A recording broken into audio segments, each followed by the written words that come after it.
I was just following your lead.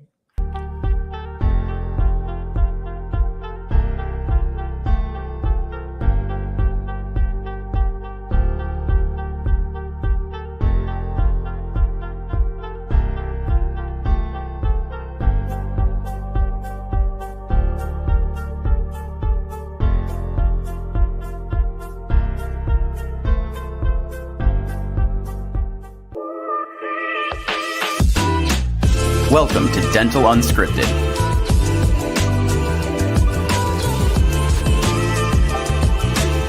where Mike Dinzio and Paula Quinn break down the practice ownership journey, one episode at a time.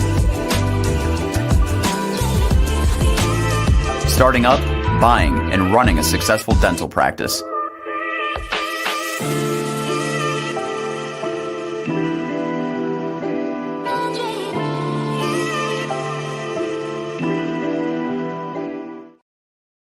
What up, guys? Welcome back to another episode of Dental Unscripted. It is podcast day for Paula and Michael, and we are here, and it's a beautiful day, and we're talking about all things leadership, and it's just Michael and Paula, if that's not good enough for you. So good morning, Paula. How you doing? I'm good. How are you? Good.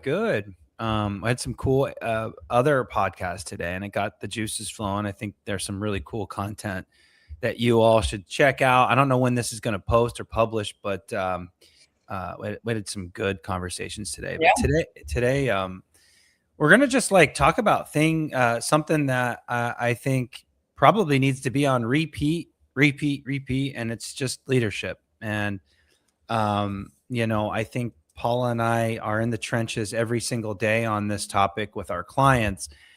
And it's one thing just taking on the stress and the weight of ownership in general, the taxes and the state requirements and the W-2s and the gustos and the payroll and employees, and then there's the dentistry. Got to be good at dentistry, but just all of that, and trying to find ways to sharpen your axe or your tools on leadership really is going to help you throughout your journey of ownership. You can't just be a owner and not be okay at leadership. You might not be great at leadership, but you got to try to improve and be better over time, and you will. And that's what we're going to talk about today. So Paula, when it comes to just leadership stuff, we're going to get into some tactical things later here, or some stuff, but what do you see out there in leadership? I mean, you're on the practice management side so much, a lot more than I am even. What are you seeing out there as far as just our younger owners, doctors, and owning practices, and what are you seeing? Yeah, great question.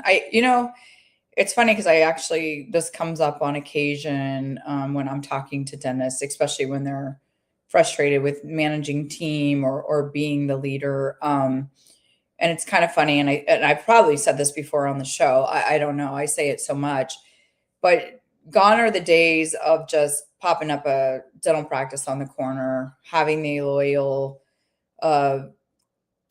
patients, even employees, because you're the only dental office in town or one of three. If you want to be in dentistry, this is where you're going to work. You stay a lifetime or however long. Those days have changed, both from a patient perspective and from an employee perspective. So dentists have had to morph into actual business owners, not just dentists. So unfortunately, they don't teach leadership, marketing, or management or business in dental school. And it's a huge miss, and they should probably consider it because you probably always should have been. Maybe you were a little organically, didn't even know it, but you need to know marketing. You need to know management. You need to know leadership, and you need to have business skills to really run a practice these days. You can't rely on Betty Joe for the next 40 years to run your business, Totally. what we've done in the past. And no offense to Betty Joe, but she didn't go to school for any of that either. And she's got your practice in the palm of her hand. She's the first touch, the last touch. She's managing your money. She's paying your bills sometimes. She's your HR person. And you're just relying on this gal who learned it off the street or the predecessor before her. And then you're mad when you don't get the return on your investment when you go to sell, or even a month-to-month basis. Mm-hmm. You don't get to check out anymore if you really, really want to run your business. So what I'm seeing is, always and still today, I just want to do dentistry. Why can't my front office or my hygienist or my assistant just do this? Mm-hmm. But I think there's more awareness now, which is what makes it different. I think bills are higher. I think team wages are higher. I think, student loan debt is higher. I think, especially if you acquire startup, purchase a practice, the per square footage is more, all of that is more. Yeah. You can't just hang a shingle. You can't just hang a shingle. Yeah. And I want to ask you like a follow-up though on that. It's like you've been in the industry for 35 years ish. And you tell me about stories of like going into work and just what it was like back then. And I think people need to hear that to play into what you're saying here. Is it just used to be totally different. So paint that picture first of all, but then second of all, you're talking about my dentist who. Oh yeah, that's exactly what I'm talking about. Just go to the stories. And then I also want you though to like bring it back to, did you have an employer working in all those years that did hold you accountable and that was a decent leader, and how much better maybe you were, or can you think of that? Because I can think of that in my career, but like in dentistry, my ex-husband. Oh boy, let's talk about Jerry Burns. Well, like, why don't you pull it all in together, like where we started and where we're at now, like. Yeah. So it was, and I think the difference too is it was a job back then. I learned on the job dentistry. My first dentist I worked for, he was a smoker. He didn't wear gloves, mask. Anything. He didn't have to. It was before AIDS. It wasn't a thing, which was weird. It's weird now to me. But he would smoke. He had a pack of cigarettes in his front pocket. He'd go in his office, smoke. When I would go to get him, he'd put his cigarette on the side of his desk, still fuming, still lit, and come in and numb the patient or what have you. And then I hoped he washed his hands. I don't really remember. I got to be honest with you. I'm thinking he probably did at least wash his hands. Yeah. But then go back and smoke. So not only did the building have someone smoking inside of it. That's weird. That's so weird. That didn't wear gloves or a mask. It's one thing not smoking in a restaurant and thinking, oh, that's weird. No one's smoking in a restaurant, but it's a whole nother conversation when it comes to dentists. Had patience and lots of patience. We were always busy. Mm-hmm. Yeah. If you did that today, no one would come to you. Oh God, you get judged out of the practice if you're smoking behind doors on your lunch break. Like, but it also was like there were no numbers, there were no morning huddles.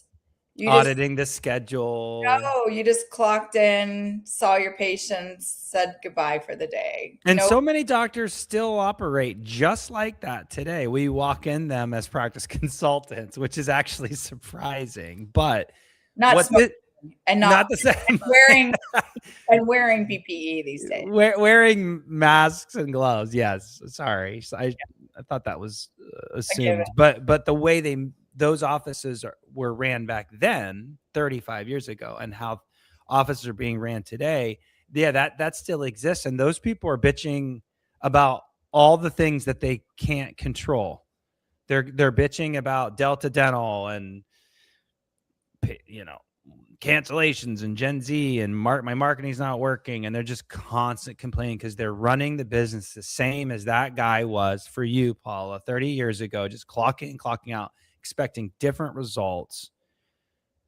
But you as a team member, you just said it shifted when you and Jerry, your ex, bought your first practice. Is that where you were going with this, with leaders and expectations? No, just he is a leader, in general, that era. And let's see, he graduated in 1998. It may have been before then, but I was in hygiene school then. So my I worked in a couple other offices, and I would say they kind of ran the same. Right before I went to hygiene school, I was in a front deskless practice. So that was a little bit cutting edge, where we didn't have a front office, and we took, as dental assistants, took our patients beginning to end.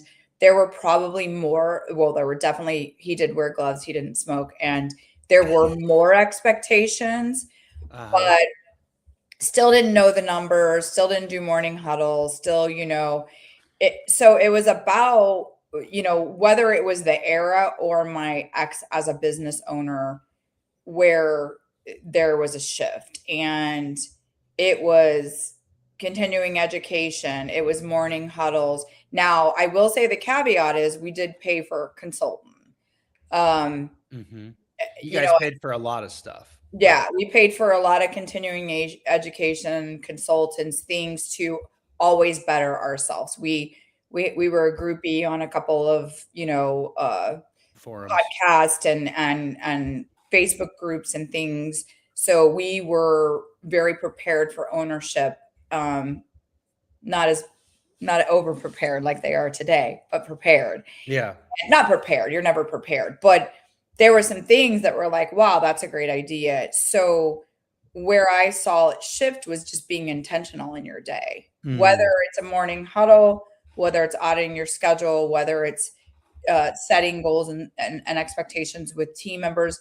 But the whole thing around it is intentionality. You're making your day happen proactive rather than your day happening to you reactive. And that's when it changed. And I'll give Jerry some kudos. Obviously, he's a great dentist and a great business owner, but I don't know if it was, us together. I don't know if it was the things we listened to. I don't know if it was just that era of people, because you do evolve as each generation evolves. And so I don't know exactly what it was, but I do know that, and we are obviously going into ownership. So shifting from team member to owner is also, as a caveat in there.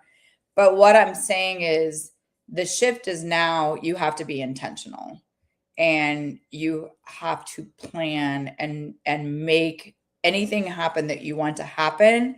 You have to have a plan around it. You can't just trip over it. Well, I mean, with that being said, leadership is something that you kind of don't just trip over. No. In my mind, it is all about intentionality and having maybe structure or a plan, or a strategy. All of it. Yeah. All of that. And, when I think about like trying to get performance out of someone, I start with, okay. And it was actually somewhat of a consultant to me and you as business owners, is like, you wake up one day and you're like, shit, this isn't working. I need better out of something. And when someone challenges you, is like, well, were the expectations set? Do they understand their role? You're like, yeah, no. And then on top of that, do they have a system? And without any of that, you can't expect what you're expecting better. You can't expect better out of someone if you don't have some structure, some systems, how do you hold someone accountable if they don't even know what the hell they're supposed to do or what the training should be like? So guess what I'm saying is, folks, stop like just expecting things to be different. Okay. Just Well, stop. I even like what Cisco said on another podcast, and it was about marketing and stuff, but it's the expectations. It's taking the money, what you're paying, everything, and waterfalling backward to set your expectations first. You love the quote or the thing by Gary Vaynerchuk, Chuck. and it's about the hourly wage the hourly per hour person. So I think setting your culture and your own expectations start first, because you're thinking, and I kind of joked even on the last one, or no, it was earlier on this one. Geez, I'm losing my mind. Betty Joe is 18 to, let's even say, 30 an hour.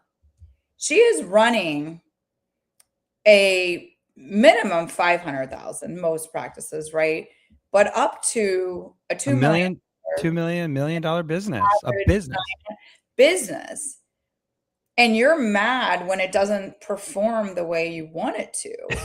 Only you, as the owner, are going to care more than anyone in the world. So you have to design what you want.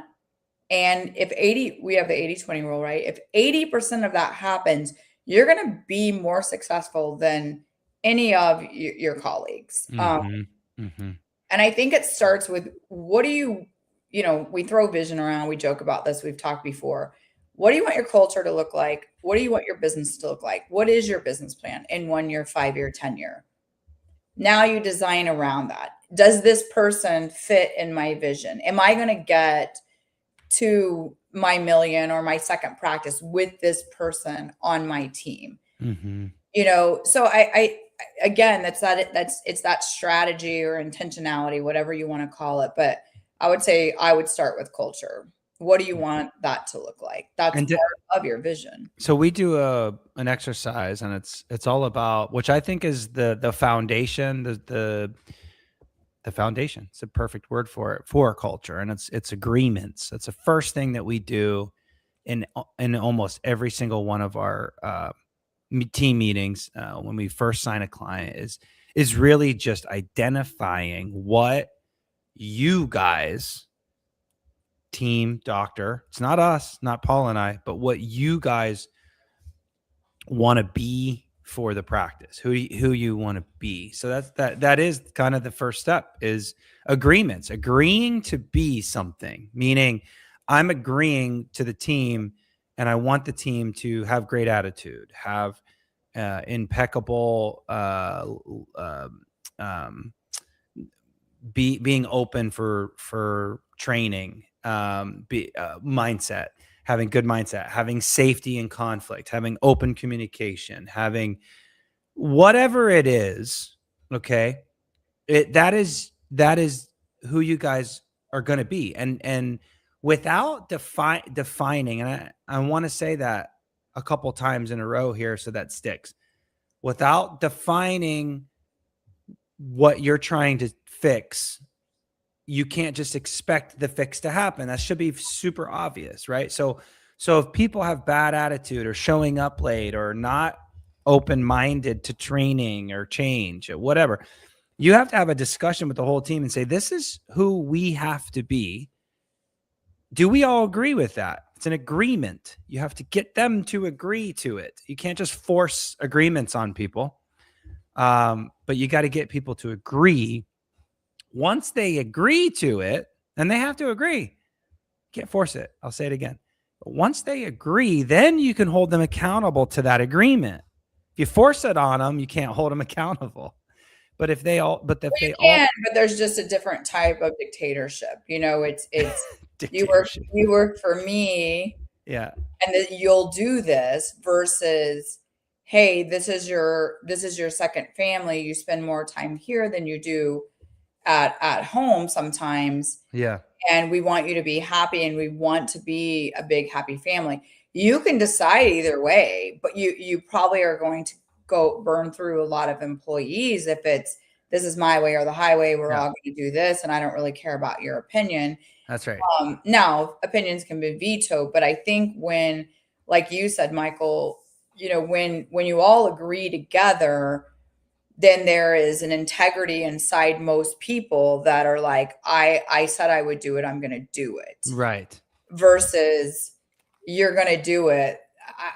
Okay, I'll do it. And then that's where culture sucks. Like you're sitting around thinking that, wow, my culture sucks. My team treats this like a job. Well, that's doing it that way is why. If you include people and get them to agree to it and then hold them to that, then that's a much better way of communicating and coexisting with people. So just who we're going to be and how we're going to show up. That's like the foundation. So that's step one.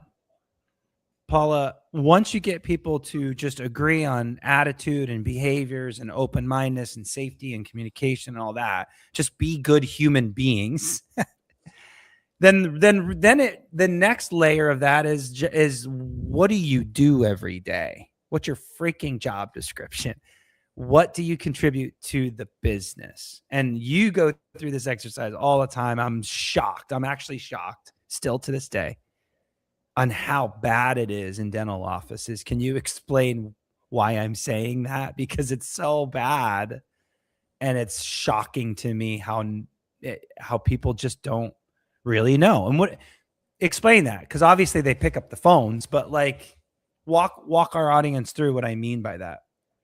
It's funny when we do the exercise, how much resistance we get to, and I'll tell you a little bit about it. So, for instance, we usually start with the front because it's the first and last touch for all patients. It's where the money goes in and out, the phone calls. So it really is, if the front of the house is out of order, it trickles back and then back up to the front. In patient experience and finances and in all kinds of ways, it rears its ugly head.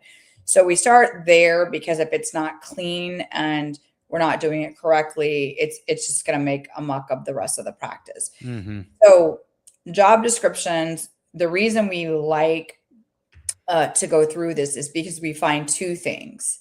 Everybody says they're all doing it. So number one, we're doubling down on something that one person could handle. Number two, what we really find out is there are things nobody's doing. And it's always funny when we say, okay, who handles sending out new patient forms? Oh, we all do it. Okay, well, how do you know how are we checking to see if it got sent out? Well, we just all know to check, so you never miss sending out new patient forms. Well, sometimes it happens. Okay, well, why does it happen if you have a system? Well, because someone forgot. Okay, then you don't have a system, or your system is failing you.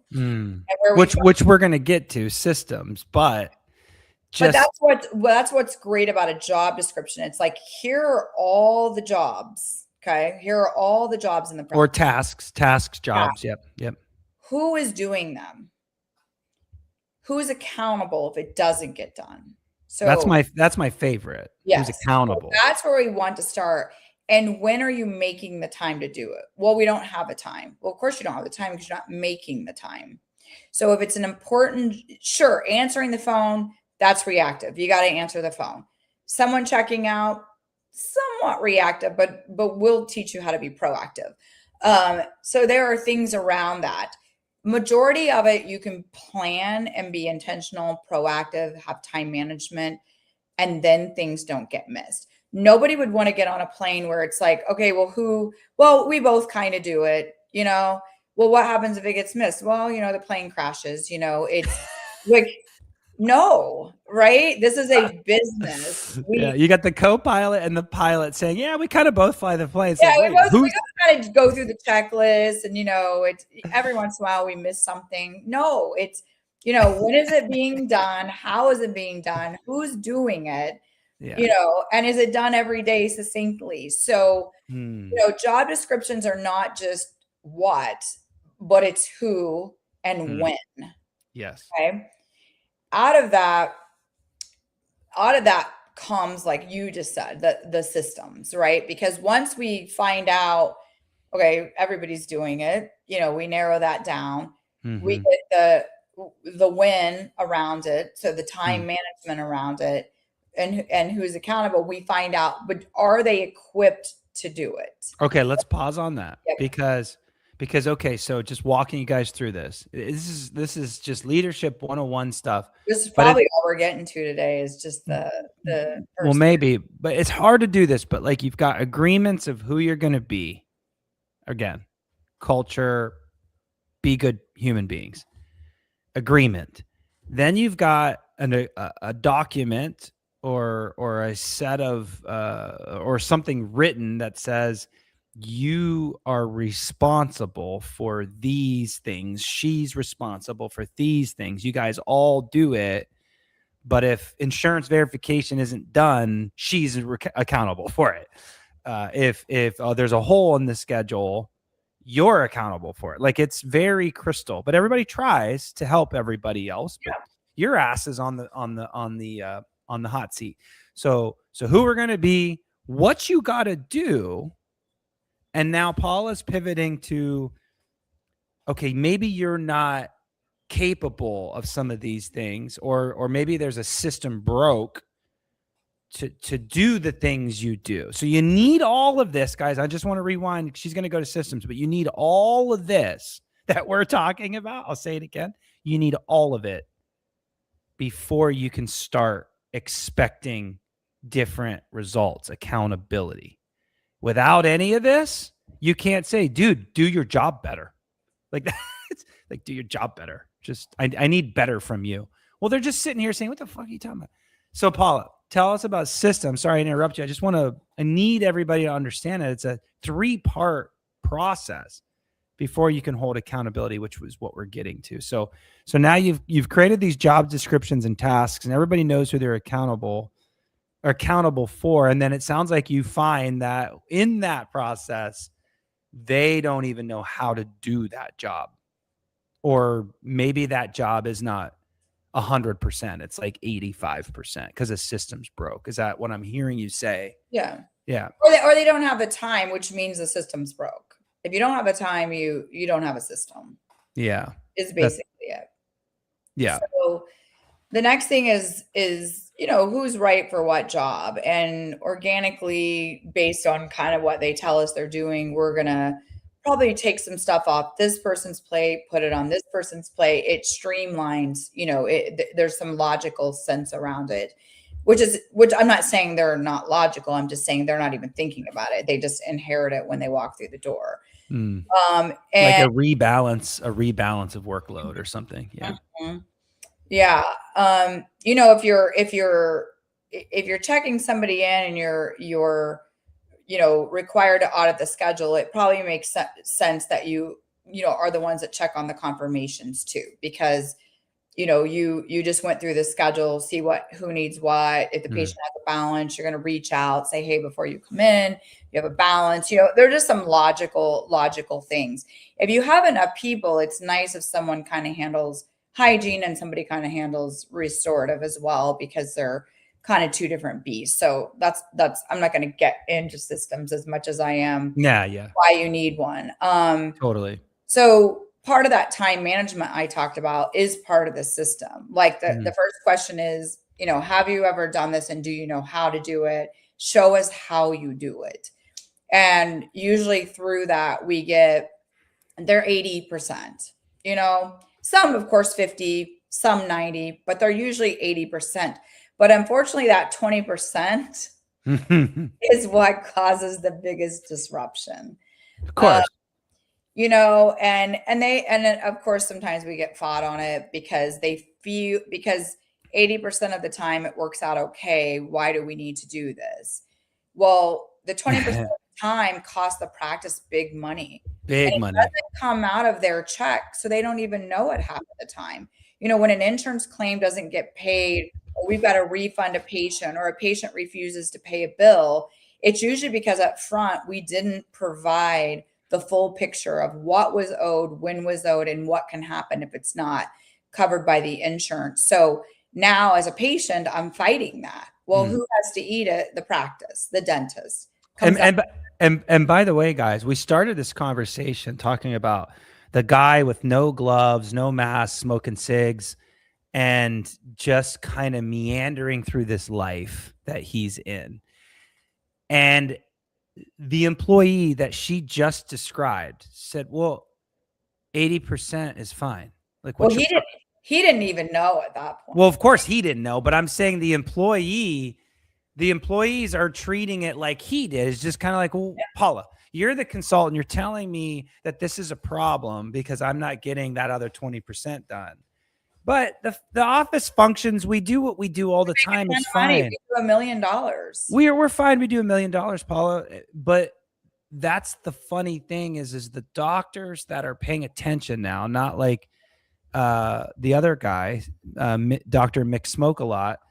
You know, the difference between him and maybe your ex-husband, Paula, Jerry, is he watched everything, or you guys together watched everything, and now there's accountability, and now there's systems, and that 20% made you go from $1 million to 1.2 to 1.4 to 1.6 and on. It's that little 20%, because if you just meander, you're just going to sit at that like $1 million mark or wherever you're at. You're not going to see those gains, that growth. Just kind of, and honestly, it'll get worse because it'll compound. You know, it'll compound, and more money ends up sitting on the table. I think people, when systems aren't in place and things aren't expected of them, they get worse over time. I agree. I totally agree with that. Yeah. So, okay, now our agreements, job descriptions, systems. The last part of leadership, which is the tail end of this. And you know, we're doing a podcast in 30, 40 minutes. Like, you're not going to be able to do all this stuff masterfully, but we want to put this big concept in your head so you can start chewing on the pieces, because it takes years to master each one of these pieces probably. But the last part is accountability. And you know, guys, this is probably the most important part of all of it. So if all of that sounded exhausting, that was the easy part.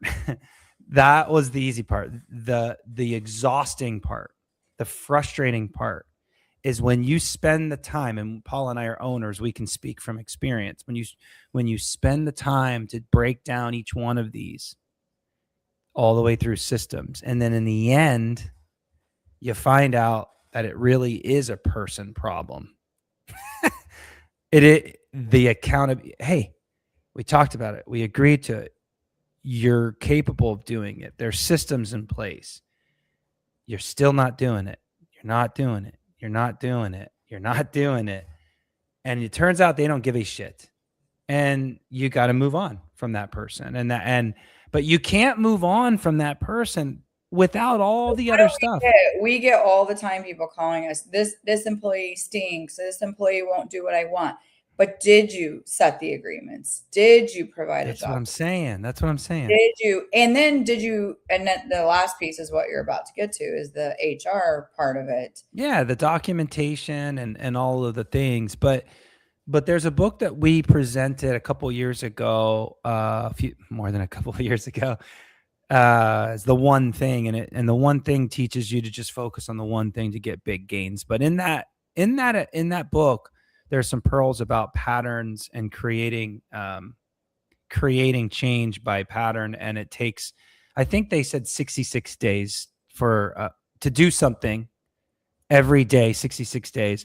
There's other stuff out there that says 30 days. Tony Robbins might say 33 days, whatever.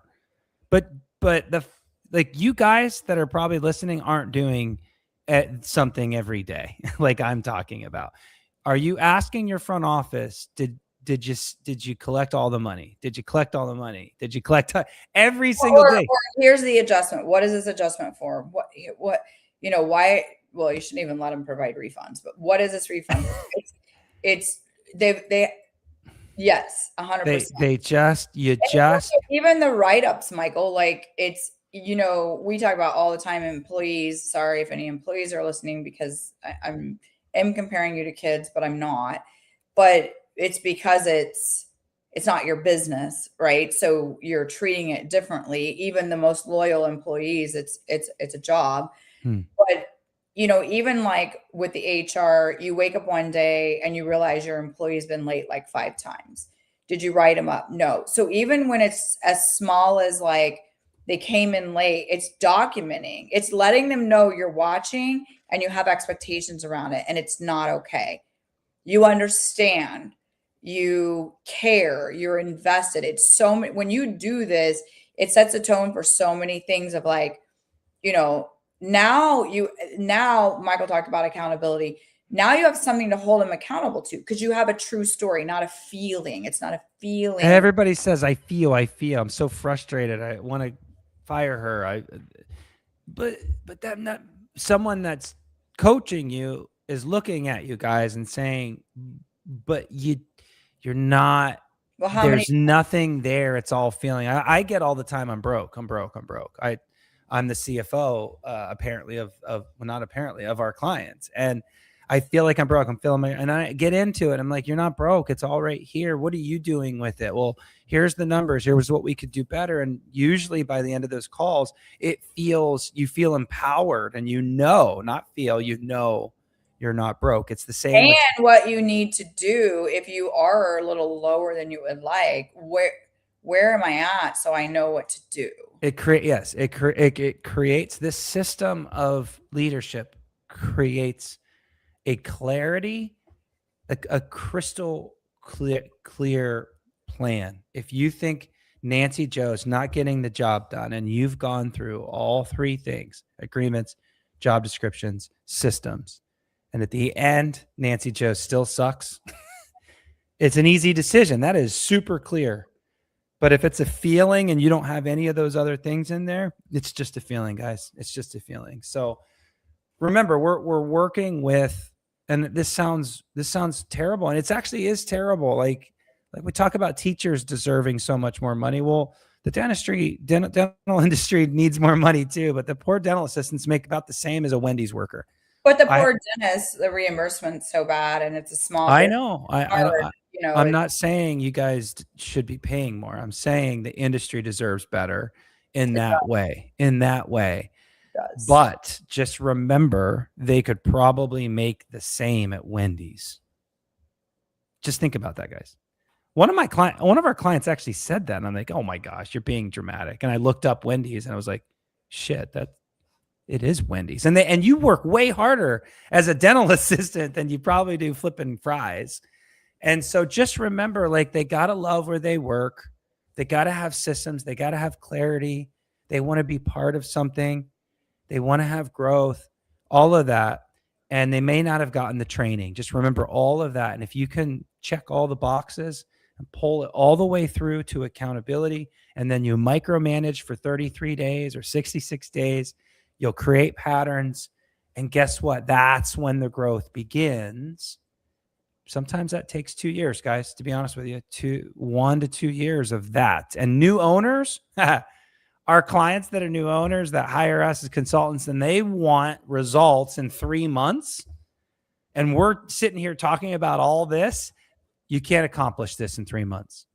Yeah. So the younger owners just appreciate the fact that this is a body of work. You have to give some intentionality to it. And you have to actually care about fixing this part of it, of your business. You want to be able to call Henry Schein and say, you're screwing me, sell me stuff cheaper, result. Well, with people and employees, it doesn't work that way. It's a process and it's a body of work. And if you go through that, you'll get the gains. You'll have the culture. You'll have an amazing team, all the things. So, boy, I just went on a rampage there, but that kind of sums up what we were going for today, Paula. Does it? Well, yeah. I mean, anything that you wanted to add? I know there's a book that you love, and that kind of encapsulates this. So at the end of it, once you find out that there is an employee that has bad energy, that you might need to get rid of them. Is that sound? You want to share that book? You don't know the energy boss? Oh my gosh! That's it's like your favorite. You're like bad energy. I got it. I got what you're saying. Since it's, yeah, you already gave it all away. You even said the name. So just say it. Oh my gosh. You literally just said the name. I know. I thought you were spacing on it. No, So no, I was waiting on you to breathe so I could actually say it. your pause was just too long. It looked like you You were looking didn't at me. It's the energy bus. Anyone who's listening, it's the energy bus. It helps see if you got the right people on the team. John Gordon's the author.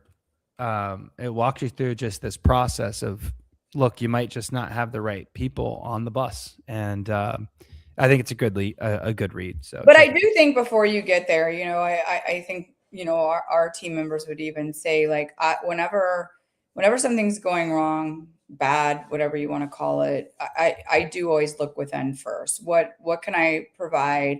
What support can I provide? What training can I provide? How can I help before I just automatically say, I want to fire someone or they're not the right person, because it is usually a lack of systems, a lack of understanding, a lack of expectations.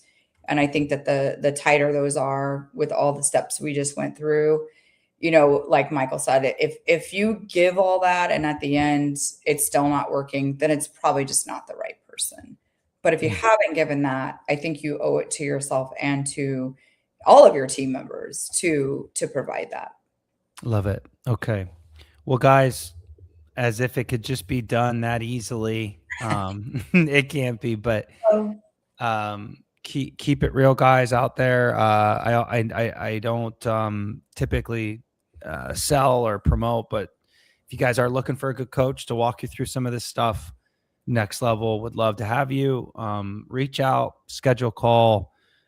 The Michael and Paula you see in this show is exactly who you'd get on that call. And so just bring your problems. I sometimes feel like I'm a therapist more than a business coach, but that's part of it. And we'd be happy to help hold you accountable, give you some stability, some clarity so that you can take those tools and hopefully become a better leader, grow your business, have a better life in general. So reach out. We'd love to have you. So without further ado, yeah, exactly.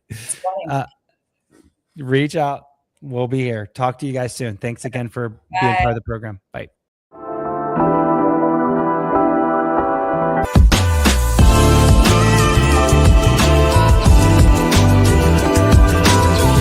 Thanks for listening.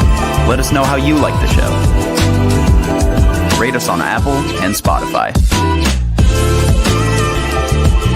Subscribe and follow for more.